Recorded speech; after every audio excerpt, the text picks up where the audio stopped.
నాకు ఇన్ని చేసిన వాడు ఇక ముందు కూడా చేయగలడు కనుక వాట్ నెక్స్ట్ అనేది ఇక నా లైఫ్ని గురించి నేను చింతపడాల్సిన అవసరం లేదు.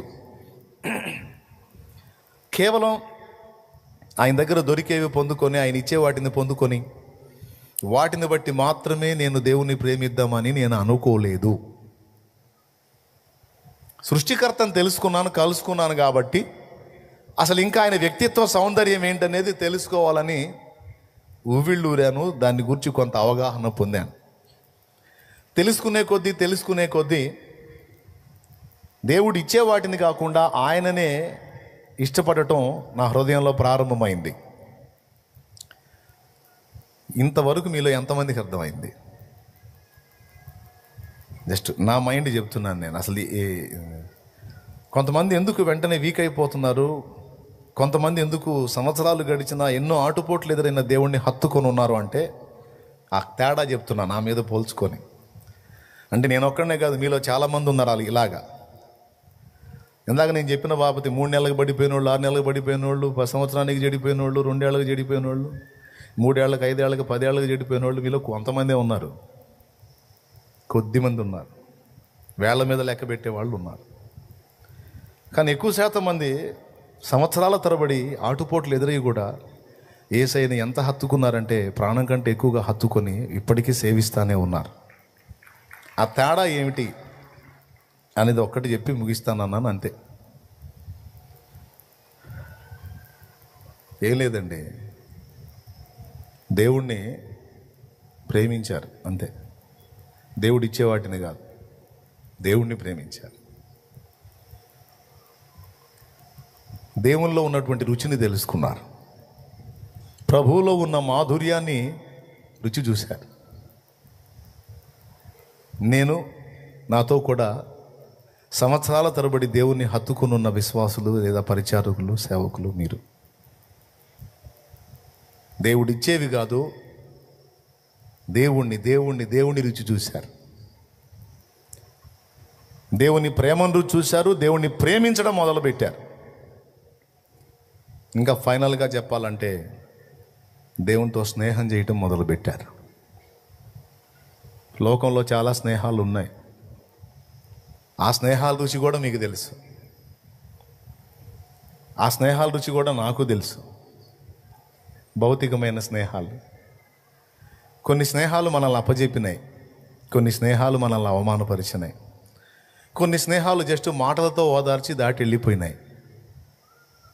విడవక ప్రేమించి హత్తుకొని ఉన్న స్నేహితుడు ఎంతమంది కలిగి ఉన్నారు అంటే చెప్పలేం. కానీ దేవుని స్నేహం రుచి చూసిన తరువాత ఈ లోక స్నేహాలన్నీ దాని ముందు వీగిపోయాయి. దేవునితో సహజీవనం, సహవాసం ప్రారంభమైన తర్వాత ఈ లోక బంధాలు, ఈ లోక స్నేహాలన్నీ వీగిపోయాయి. భూమి మీద బతికున్నాం కాబట్టి ఈ అనుబంధ బాంధవ్యాలు అనేవి నడపాలి కాబట్టి నడుస్తుంది కానీ బండి. వాస్తవంగా చెప్పాలంటే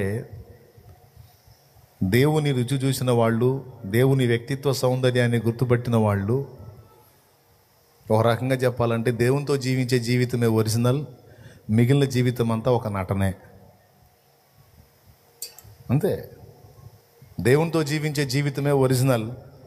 కుటుంబ వ్యవహారాలు, అనుబంధ బాంధవ్యాల్లో అందరితో కలివిడిగా తిరుగుతున్నట్టున్నారు కదా, ఇది నటన. కొంతమంది దేవునికి కనెక్ట్ కాకుండా లోకానికి కనెక్ట్ అయిన వాళ్ళు, లోకంతో జీవించేటువంటి అనుబంధ బాంధవ్యాలు నిజం, దేవునితో నడిపేది నటన. Just use and throw. అంటే మనకు పనులు కావాలంటే దేవుడు కావాలి, ఏదో దేవుడిని ఆశ్రయిస్తే ఏదో మనకు అనుకున్న సహాయాలు జరుగుతాయి, మన అనుబంధ బాంధవ్యాలు, మనము, మన లైఫ్ అంతా హ్యాపీగా ఉంటుంది. సో దేవుడిని అంతవరకు వాడుకుందాం, అంతవరకు చాలు దేవుడు అనే మెంటాలిటీ కలిగి ఉన్న వాళ్ళు దేవునితో నడుస్తున్నది నటన, మిగిలిన అనుబంధ బాంధవ్యాలు వాస్తవాలు వాళ్ళ విషయంలో. కానీ దేవుని రుచి చూసినవాడు, దేవుని ప్రేమను రుచి చూసినవాడు, దేవుని వ్యక్తిత్వ సౌందర్యాన్ని, మంచితనమును రుచి చూసినవాడు దేవునికి కనెక్ట్ అయ్యాడంటే ఇక ఎన్ని రకాల ఆకర్షణలు, అనుబంధ బాంధవ్య ఈ కూడా వాడిని పాడు చేయలేవు, లాగలేవు వెనక్కి. అంత డీప్గా ఉంటుంది కనెక్షన్, సహవాసం. 20 సంవత్సరాల పైచిలుకు విశ్వాస యాత్రలో పెను తుఫానులు లాంటివి ఎన్నో శోధనలు వచ్చిన దేవునితో స్నేహాన్ని ఏర్పరచుకొని ఆ అనుబంధం కోల్పోవటం కంటే చావే నయం.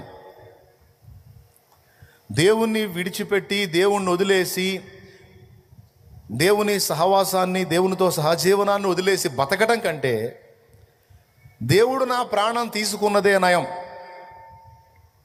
దేవా, నువ్వు ఇవ్వకపో, చెయ్యకపో, కానీ నాకు ఏది ఇచ్చినా ఇవ్వకపోయినా నాకు నువ్వు చాలు, దయచేసి నువ్వు నాకు దూరం కావద్దు అన్న మెట్టుంది చూశారు, అది గొప్పది. అర్థమైందా?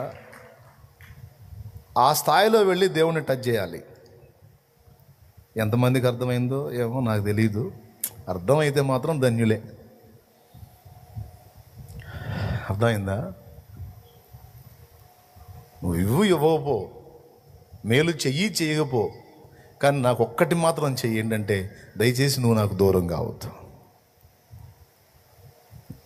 మేలు చెయ్యకపో, శ్రమలకు అప్పగిస్తావో, శ్రమల్లో ముంచి తేలుస్తావో, నీకు మనసుకు వచ్చినట్టు చెయ్యి, కానీ ఒక్కటి మాత్రం నాకు ఎడం చేయొద్దు, నీ సన్నిధి నాకు దూరం చేయొద్దు. అది నాకు మరణము కంటే బాధ కలిగించిందయ్యా. అది ఒక భక్తుని హృదయ ఘోష. దేవుణ్ణి ప్రేమించిన వానికి, దేవుని సహవాసం విలువ తెలిసిన వాని గుండె కొట్టుకునే మాట ఇదే. ఈ టైపులో ఒక వ్యక్తి దేవునితో అనుబంధాన్ని ఏర్పరచుకుంటే, ఈ విధంగా ఒక వ్యక్తి దేవునికి కనెక్ట్ అయిపోతే 20 సంవత్సరాలు 30 ఏళ్లే కాదు, టోటల్ లైఫ్ మొత్తం కూడా వాడిని చెడగొట్టలేరు ఎవరు. ఇది సూత్రం.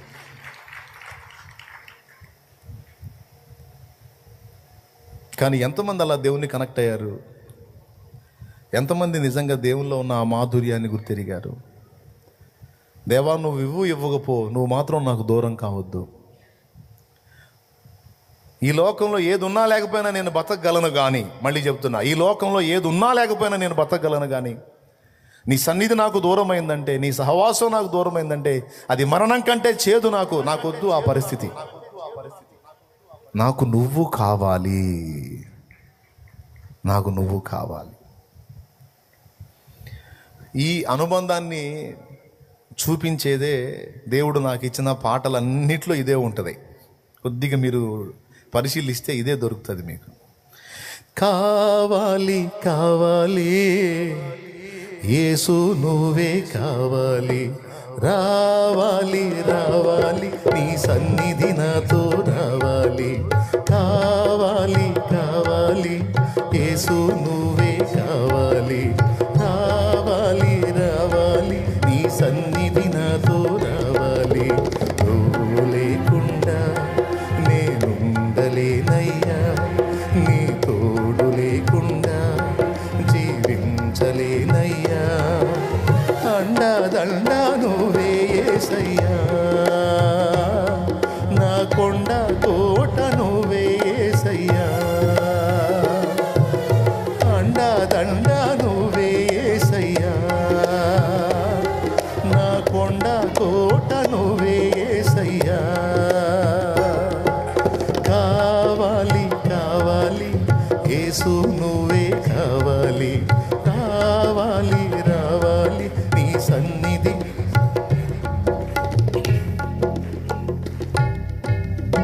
చరణం గుర్తుందా మీకు? నా క్షేమాధారము నువ్వే ఈ జగతిలో, ఆక్షేపణ చెయ్యను నేను ఏ కొరతలు. నాకేదన్నా కొరత వచ్చిందా, ఏదన్నా కరువు వచ్చిందా, నిన్ను ఆక్షేపించను. ఎందుకు ఇలా చేసావని నేను అనను. నా క్షేమాధారం నువ్వే. ఒకవేళ క్షేమం ఇవ్వకుండా కరువు ఇచ్చావా, అయినా నిన్ను ఆరోపించను, ఆక్షేపించను. ఎందుకు ఇలా చేసావనని. కలతలలో నేనున్నా కలవరపడనయ్యా, నీ తలపులలో నేనున్నా అంతే చాలయ్యా. పుట్టెడగచాట్లలో నేనున్నా ఇబ్బంది లేదు. నా హృదయంలో ఉన్న ఆనందం ఏంటో తెలుసా? ఇన్ని బాధల్లో ఉన్నా నేను సమస్త విశ్వానికి ఆధారం చక్రవర్తివైన నీ హృదయాలోచనలో, నీ తలంపులో నేనున్నాను చూడు, ఆ ధన్యత చాలు నాకు.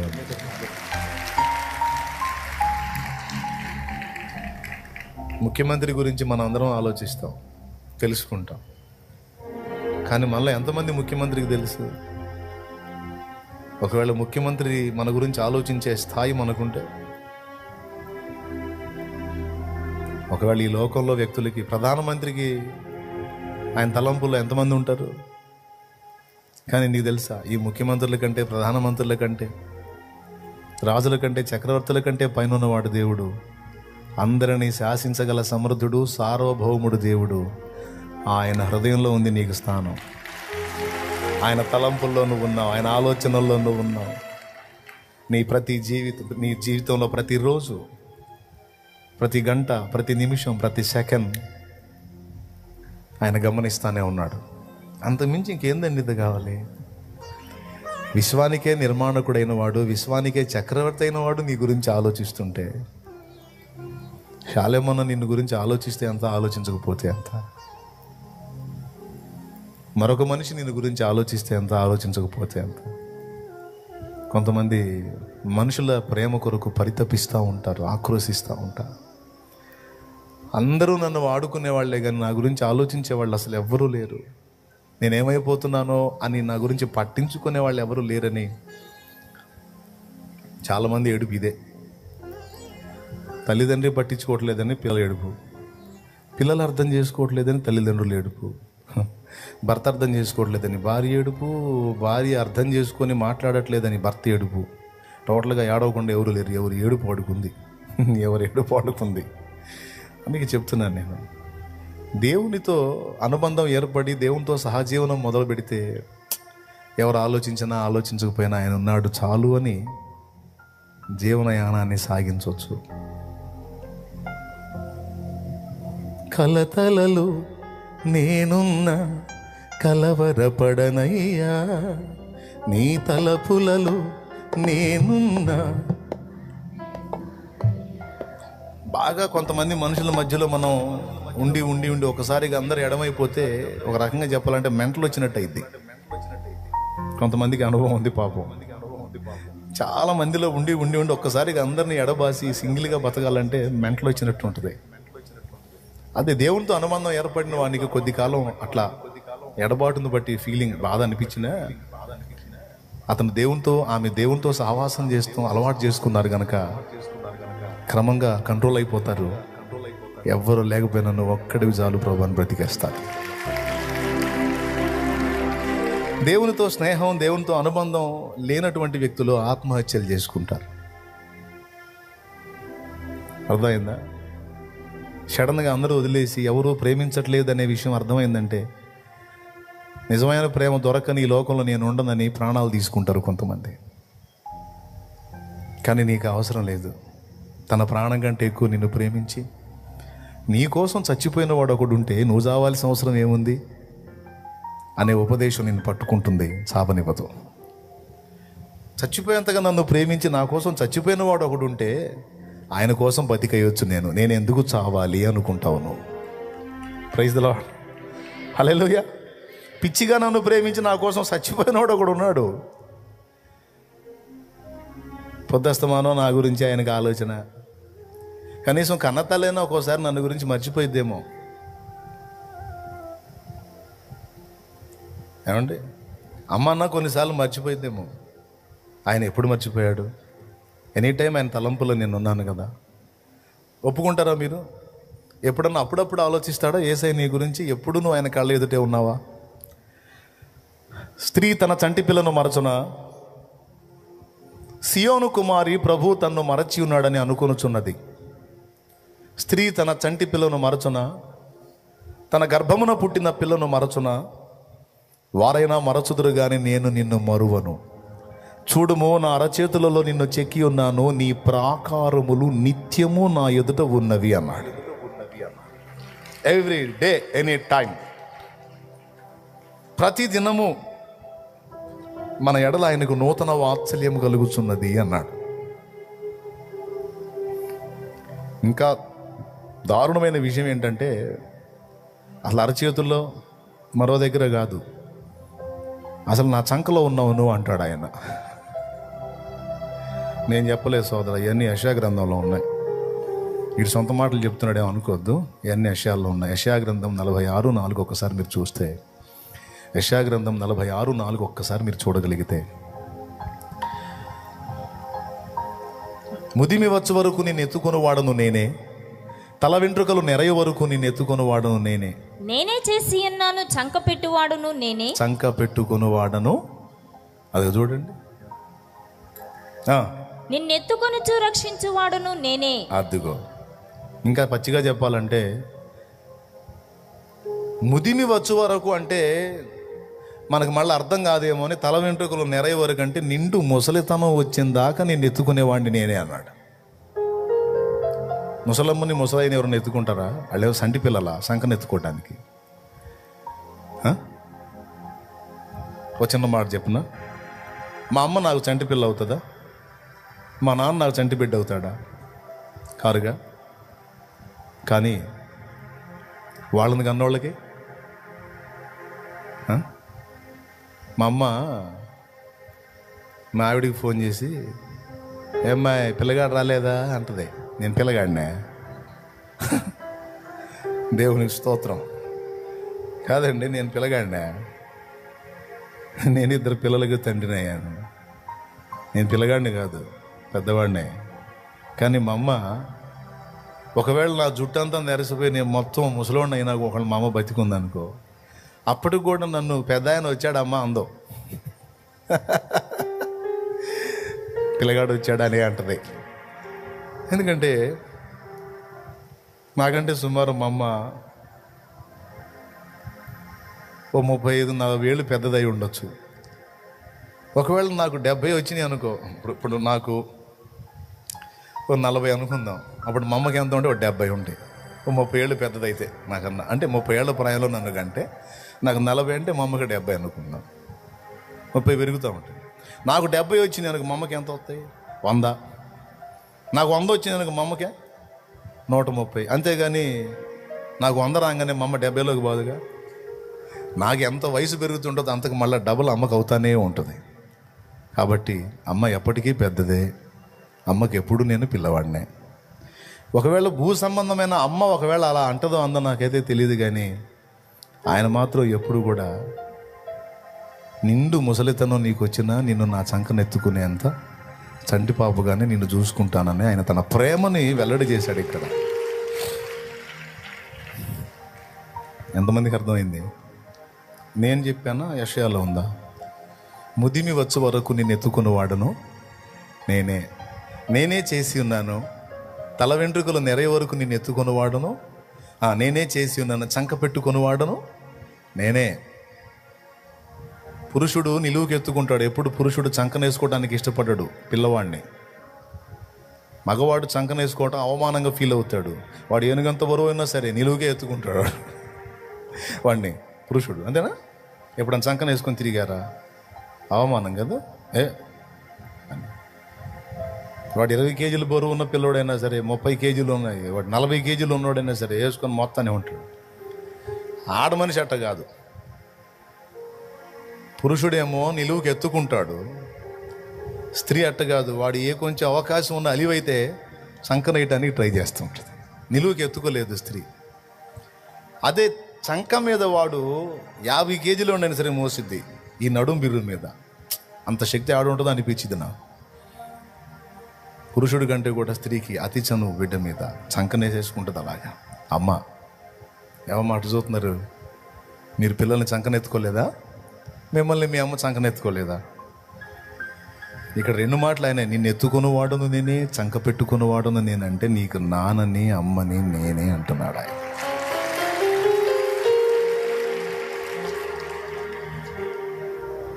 ఇప్పుడు ఇవన్నీ ఎందుకు చెప్పాను? కన్న తల్లి అయినా ఒకవేళ కొన్ని సందర్భాల్లో మర్చిపోతుందేమో, కానీ ఎనీ టైం మన గురించి ఆలోచించేవాడు ఆయన. మరి అంత ప్రేమించి ఎప్పుడూ మన గురించి ఆలోచించి, కొన్నిసార్లు తెలిసి మనం బోర్ల పడబోయినా సరే పట్టుకొని ఒరే తన్నులు తింటావరా, ఏంట్రా నువ్వు చేసే పని, వద్దురా బాబు అని తప్పించి ఎన్నోసార్లు తప్పించాడు. ఎంతమంది ఒప్పుకుంటారు? తెలిసిపోయి బురద గుంటలో దిగబోతే ఆశ్చర్య రీతిలో ఆయన తప్పించిన ఘట్టాలు మీలో ఎప్పుడైనా ఎవరికైనా ఉన్నాయా? నన్ను చాలాసార్లు తప్పించాడని నేను చెప్తా. మీలో ఎంతమంది చెప్తారు? లైవ్లో ఉన్నవాళ్ళు ఎంతమంది చెప్తారు? చాలాసార్లు నన్ను సేవ్ చేశాడన్న దేవుడు. థ్యాంక్ యూ మీరు స్పందించినందుకు. అమ్మైన మరచేను కొన్ని వేళలా, మరువక నువ్వు కాచేవు. నేనేం వదలను, పాడుతానే ఉంటా, దాని సంగతి తేలిందా? అమ్మైన మరచేను కొన్ని వేళలా, మరువక నువ్వు కాచేవు అన్ని వేళలా. అమ్మైన మరచేను కొన్ని వేళలా, మరువక నువ్వు కాచేవు అన్ని వేళలా. నా మంచి స్నేహితుడా మరువలేను నీ ప్రేమ, నా మంచి స్నేహితుడా మరువలేను నీ ప్రేమ. నీ ప్రేమ మరచుట కంటే మరణమే మేలు సుమా, నిన్ను వీడి బ్రతుకుట కంటే మరణమే మేలు సుమా, మరణమే మేలు సుమా. యేసుని అనురాగం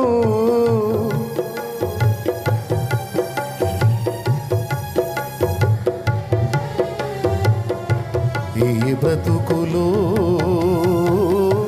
దొరుకునా ఎందైనా, ఈ జగతిలో యేసుని. Praise the Lord. నా మంచి స్నేహితుడా మరవలేను నీ ప్రేమ, నీ ప్రేమ మరచుట కంటే చచ్చిపోయిందే మేలు. నా అంతటా నేను చేస్తే నరకానికి పోతాను, నా ప్రాణం నువ్వే తీసుకో. నాకు నువ్వు ఏది ఇచ్చినా ఇవ్వకపోయినా నాకు నువ్వు కావాలి దేవా. పుట్టెడు శ్రమలలో నన్ను ముంచెత్తిన నీ సన్నిధి ఒక్కటి నాకు తోడుగా ఉంచు, నీ సహవాసము నాకు ఇవ్వు, అంతే చాలు. వెండి బంగారాలు నాకు వద్దన్న పాట కూడా అదే. కమ్మని విందులు నాకు, ఆ చరణం అంతా మీకు తెలుసుగా, ఇంకెందుకు పాట మరి వదిలేద్దాం. నా టోటల్ దేవుడు నాకు ఇచ్చినటువంటి పాటలు అన్నిట్లో కూడా ఆ అనుబంధమే మీకు ప్రస్ఫుటంగా కనపడుద్ది. కొంచెం ఇక నుంచి అట్లాంటి దృష్టితో చూడండి ఆ పాటలను, అప్పుడు మీకు అర్థమైద్ది. దేవునితో మొట్టమొదటిసారి అనుబంధం ఏర్పడినప్పుడు అవసరాల కోసం దేవుడు అన్నట్టుగా దేవుని పాదాలను సమీపించి, నా అవసరాలు తీర్చడానికి దేవుడు ఒక యంత్రం కాదు కానీ దేవుడే నా అసలైన అవసరం అని తెలుసుకున్నాను నేను. నా అవసరాలు భూమి మీద నాకున్న అక్కర్లు తీర్చడానికి దేవుడు కాదు, అసలు ప్రపంచంలో అన్ని అవసరాల కంటే అసలైన అవసరం నాకు దేవుడు. అర్థమైందా? ఆయనే నాకు అవసరం. ఈ ఈ ఈ పాయింట్ చాలా చిన్నగా అనిపించింది కానీ చాలా పెద్ద విషయం ఇది. నాకు అసలు సిసలైన అవసరం అప్పులకు డబ్బులు కాదు, యేసయ్య నా అవసరం. నాకు శరీర రోగాలకి నాకు స్వస్థత నా అవసరం కాదు, నాకు యేసయ్య అవసరం. నా కోర్టు కేసులు కొట్టివేయబడ్డ నా అవసరత కాదు, నాకు యేసయ్య అవసరం. నా సమస్యల పరిష్కారానికి దేవుని సహాయం నాకు అవసరం కాదు, అసలు నా అవసరమే దేవుడు అనే విషయాన్ని గుర్తెరిగి ఆయనతో సహవాసాన్ని ఏర్పరచుకొని ఆయన్ని హత్తుకున్నవారు ధన్యులు. ఇది అబ్రహాము దగ్గర మనకు కనపడే విషయం. నాకు తెలిసి ఫస్ట్ దేవుడు అబ్రహామును దర్శించినప్పుడు అబ్రహాం కూడా సేమ్ ఇదే పొజిషన్లో వెళ్ళాడు. మీలో చాలామంది మధ్యలో తెలుసుకున్నారా, పుట్టుకతో యేసు ప్రభుని తెలుసుకొని ఉన్నారా? మధ్యలోనే తెలుసుకున్నాను అన్నోళ్ళు, ఆఖరికి భర్త క్రిస్టియన్స్ అయినా కూడా నేను మధ్యలోనే దేవుణ్ణి తెలుసుకున్నాను అన్నోళ్ళు చేతులు ఎత్తండి. చిన్నప్పటి నుంచి వింటున్నాను కానీ ఇంత డీప్గా నాకైతే తెలియదు, సో మధ్యలోనే నేను తెలుసుకున్నాను అన్నోళ్ళు చేతులు ఎత్తండి. Thank you. నేను కూడా అంతే. కొంతమంది చిన్నప్పటి నుంచి వేసే తెలిసినా కూడా వాళ్ళు సైతం తొట్టుపాటులోకి వెళ్ళి తిరిగి ఏదో ఒక టైంలో మళ్ళీ దేవునితో కలుసుకోవటం అనేది జరిగిద్ది. అవును కదా? అబ్రహాము 75 సంవత్సరాల ఈడు గలవాడైనప్పుడు దేవుని వాక్కు చేత నడక ప్రారంభించాడు. అంటే దేవుడు ఆయన దర్శించి పిలవక మునుపు దాదాపు 75 సంవత్సరాల జీవితకాలం అబ్రహాము తన ఇష్టానుసారంగా బతికాడు. దేవుణ్ణి కనుగొని ఇక దేవుని చిత్తానుసారంగా నడక మొదలుపెట్టినప్పుడు అబ్రహాం వయసు 75 ఏళ్ళు, వాళ్ళ ఆవిడ శారా వయసు 65 ఏళ్ళు. ఇప్పుడున్న లెక్క ప్రకారం ఇద్దరు పింఛన్ తీసుకునే వయసు అన్నమాట. దేవునికి మహిమ. ఎవరు? అబ్రహాం శారా ఇద్దరు కూడా పింఛన్ తీసుకోవాలన్నమాట, వృద్ధాప్య పింఛన్. అలాంటి ఏజ్లో నడక మొదలుపెట్టారు. మనం కానీ సగం జీవితం లోకంలో తగలబడ్డాక తర్వాత దేవుడిని తెలుసుకొని నడక మొదలుపెట్టినట్టు. అవునా? రైట్. అబ్రహాము దేవునితో నడక మొదలుపెట్టినప్పుడు అసలు ఎందుకు వెతికాడు అబ్రహాం దేవుణ్ణి అనే ఒక ప్రశ్న వేసుకుంటే, ఒకడు దేవుణ్ణి వెతకాలంటే డబ్బన్నా పోవాలా, జబ్బన్నా రావాలా, లేదా ఒక కఠినమైన అవసరతన్నా కలగాల అన్నారు పెద్దలు. డబ్బు పోలేదు, జబ్బు రాలేదు, కానీ పిల్లలు లేరు ఆయనకి. స్తోత్రం. 75 ఏళ్ళు ఆయనకి, వాళ్ళ ఆవిడికి 65 ఏళ్ళు, ముసలోళ్ళు అవుతున్నారు, పిల్లలు లేరు. ఈ పిల్లలు లేని బాధ ఎంత తీవ్రం అంటే కొంతమంది అల్లాడిపోతారు, ఇక చచ్చిపోతే పోయిద్దానయ్యా నేను వచ్చి ఏడిసిన వాళ్ళు చాలామంది ఉన్నారు నా దగ్గర. బిడ్డల కోసం ప్రార్థన చేయన్నయ్యా, పిల్లలు లేకపోతే గొడ్రాలి జీవితం చాలా అవమానకరం అని ఆడపిల్లలు ఏడ్చారు. నాకు సంతానం లేదన్నా అని చిన్నపోయిన మగబిడ్డల్ని చూశాను నేను, తమ్ముళ్ళని. సో ఆ అవసరతతో ఆయన దేవుని వెంబడించడం మొదలుపెట్టాడు. వినండి, నిద్ర వచ్చిన వాళ్ళు గట్టిగా ఒకసారి స్తోత్రం చెప్పండి.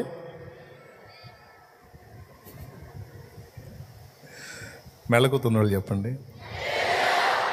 రైట్. పిల్లలు లేరు, దేవుడు దర్శించాడు. ఆయన్ని అనుసరిస్తే, ఆయన చెప్పినట్టు వింటే, ఆయన్ని సేవిస్తే పిల్లలు పుడతారు అన్న ఆశతో పాపం దేవుణ్ణి ఫాలో అవటం మొదలుపెట్టాడు. దేవుడు కూడా చూడు తాయిలం చూపించినట్టు ఫస్ట్ అదే చెప్పాడు. కావాలంటే ఆదికాండం 12 మీరు చూస్తే,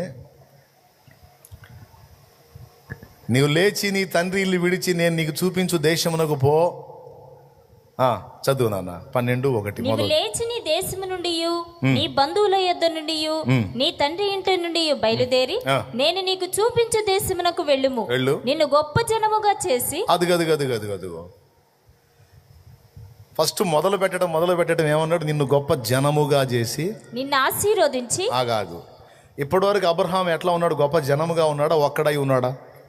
అందరు నోరు తెరిచి చెప్పండి, మీకు దండం చేసుకుంటాను. సింగిలా లేకపోతే గొప్ప జనమా? వారిలో ఒంటరి అయిన వాడు మొదలుపెట్టాడు ప్రయాణం. దేవుడు ఏమంటున్నాడు? గొప్ప జనముగా అంటే నువ్వు ఒక్కడివిగా ఉండవు, నీకు అనేక మందిని ఇస్తాను. చదువు. నిన్ను ఆశీర్వదించి నీ నామమును గొప్ప చేయుదును. నీవు ఆశీర్వాదముగా నుందువు. నిన్ను ఆశీర్వదించు వారిని ఆశీర్వదించెదను, నిన్ను దూషించు వారిని శపించెదను. భూమి యొక్క సమస్త వంశములు నీ యందు ఆశీర్వదింపబడిన అబ్రాముతో అనగా చాలు. భూమి యొక్క సమస్త వంశములు నీ యందు ఆశీర్వదించబడును అంటే నేను నీకు సంతానాన్ని ఇస్తాను, గొప్ప జనముగా చేస్తానని మొదలుపెట్టాడు ఫస్ట్.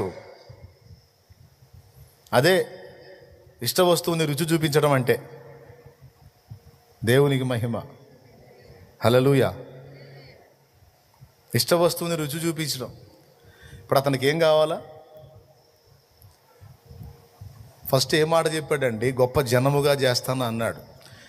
వారిలో ఒంటరి అయినా వాడు 10 వందలగును, వారిలో ఒంటరి అయినా వాడు 10 వందలగును.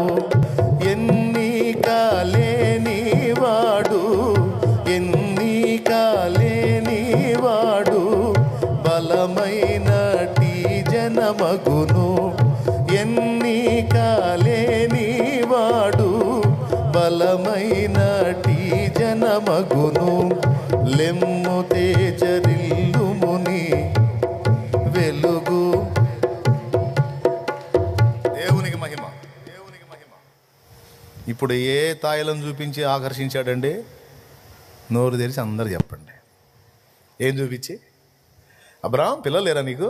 నేను ఇస్తా లేదా? ఒకని కదా, చాలామంది ఇస్తుందా?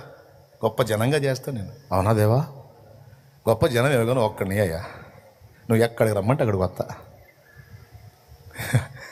అవసరత, మనం కానీ అవసరతతో దేవుని పాదాలు సమీపించినట్టు అబ్రహాము కూడా ఒక అవసరత కోసమే దేవుని పాదాల దగ్గరికి వెళ్ళాడు. ఇంతవరకు క్లారిటీ ఉంది కదా? పెద్దగా చెప్పండి, ఓకేనా? చేతులు కూడా ఇటు అనవాకండి, బొమ్మల్లా కూర్చోండి. నేను జుట్టు పీక్కుంటా, స్పందించండి కథ.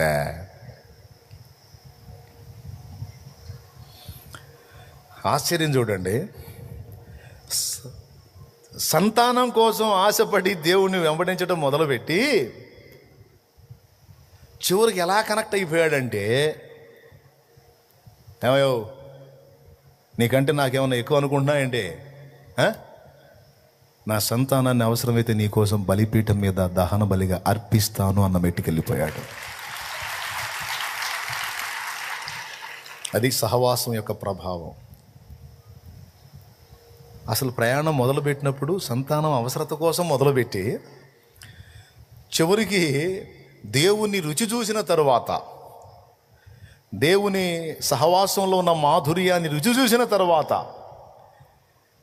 ఆయన కంటే ఎక్కువ ఏది లేదు అన్న మెట్టుకు వచ్చేశాడు.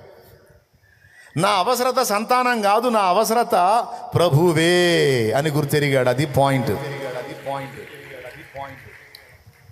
మరి ఇప్పుడు నీకేమర్థమైందో?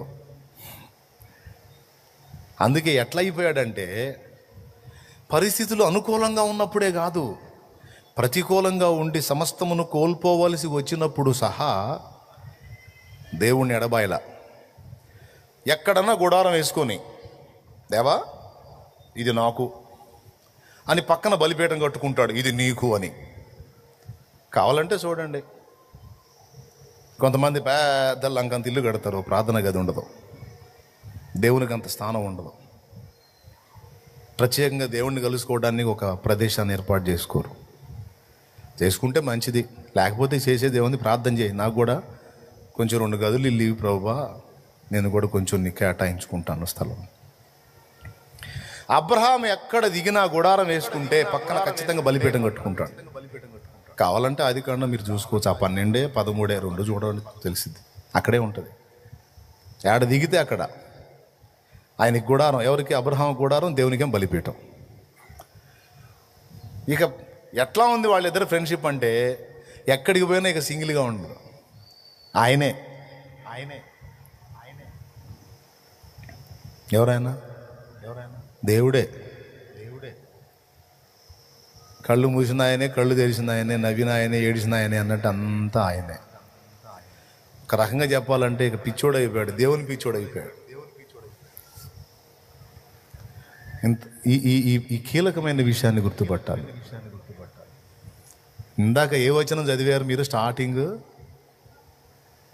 యాకోబు రాసిన పత్రిక 2వ అధ్యాయము 23వ వచనం చదివారు కదండి. అదే కదా మూలవాక్యం. కాబట్టి అబ్రహాము దేవుని నమ్మిన అతనికి నీతిగా ఎంచబడిన లేఖనం నెరవేర్చబడిన, మరియు దేవుని స్నేహితుడని అతనికి పేరు కలిగెను. దేవుని సహవాసంలో ఉన్న మాధుర్యం రుచి చూసిన తరువాత ఏ సంతానం కోసం దేవుణ్ణి వెంబడించడం మొదలుపెట్టాడో ఆ సంతానాన్ని కోల్పోవడానికి ఇష్టపడ్డాడు. ఇష్మాయేలుని తీసుకెళ్ళి అరణ్యంలో వదిలిపెట్టాడు. ఇస్సాకుని ఇష్మాయేలునన్నా హాగరుకు పుట్టిన ఇష్మాయేలునన్నా అరణ్యంలో వదిలిపెట్టాడు ప్రాణాలతో. దేవుడు వాగ్దాన సంతానంగా ఇచ్చిన ఇస్సాకునైతే ఏకంగా బలిపీఠమే ఎక్కిచ్చాడు. చూడండి, తనకిచ్చిన ఇద్దరిని అలా చేశాడు.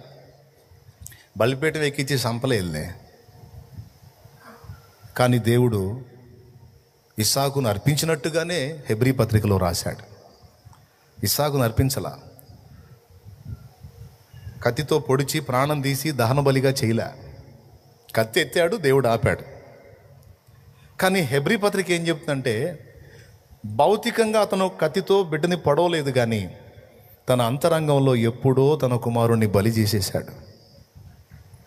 నాది కాదనుకున్నాడు, వదిలేసుకున్నాడు.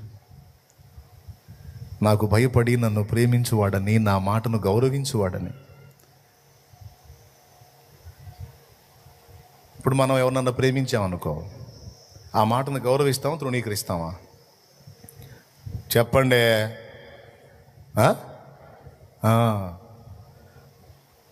హల్లెలూయా చెప్పండి. ఒక చేయి ఎత్తి చెప్పండి, రెండు చేతులు ఎత్తి చెప్పండి.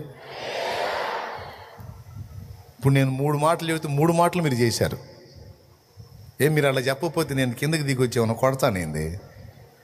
కానీ నేను చెప్పినట్టు మీరు చేశారు. ఎందుకండి? నేనంటే ప్రేమ, దాన్ని బట్టి గౌరవం. కాబట్టి చెప్పిన మాట చేయకపోతే ఆయన ఏమన్నా అనుకుంటాడేమో అనే భయం.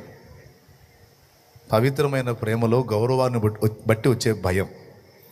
ఈ భయం అబ్రహాం చూపించాడు దేవునికి. అందుకే అబ్రహామా, ఆ చిన్నవాని మీద చెయ్యి వేయవద్దు, ఇందును గూర్చి నీవు నాకు భయపడువాడు అని అర్థమైంది. దేవునికి భయపడువాడు అని అర్థమైంది. అంటే దేవుడు అంటే నీకు ప్రేమ, గౌరవం ఉంది కనుక ఏది చెప్పినా చేసేంత సమర్పణ నీ దగ్గర ఉందని నాకు అర్థమైంది. ఆకాశ నక్షత్రముల వలె నీకు సంతానాన్ని ఇస్తాను, సముద్ర ఇసుక రేణువుల వలె నీ సంతానాన్ని నేను విస్తరింపజేస్తాను. ఆనాడు చేసిన వాగ్దానం ఇదిగో ఇప్పుడు నీ పట్ల నెరవేరుస్తాను అని బ్లెస్ చేశాడు, దీవించాడు. కాబట్టి ప్రియులారా, ఏ సంతానం కోసం దేవుడిని ఆశ్రయించాడో, ఏ సంతానాన్ని ప్రేమించి వెంపర్లాడాడో, అదే సంతానాన్ని నిలువున బలిపీఠం మీద అర్పించడానికి ఇష్టపడేంతగా దేవుణ్ణి హత్తుకున్నాడు అబ్రహాం. మరి ఇంతగా దేవుణ్ణి ప్రేమించిన తర్వాత, హత్తుకున్న తర్వాత, ఇక ఆయన తర్వాత దేని లక్ష్య పెట్టకుండా సమస్తమును కోల్పోవడానికి ఇష్టపడేంత డెప్త్గా దేవుణ్ణి ప్రేమించినోడిని మరి దేవుడు మాత్రం వదిలేస్తాడా? లేఖనం చెప్తుంది, అబ్రహామును దేవుడు సమస్త విషయములలో ఆశీర్వదించను, అన్ని విషయములలో ఆశీర్వదించను అని ఉంది.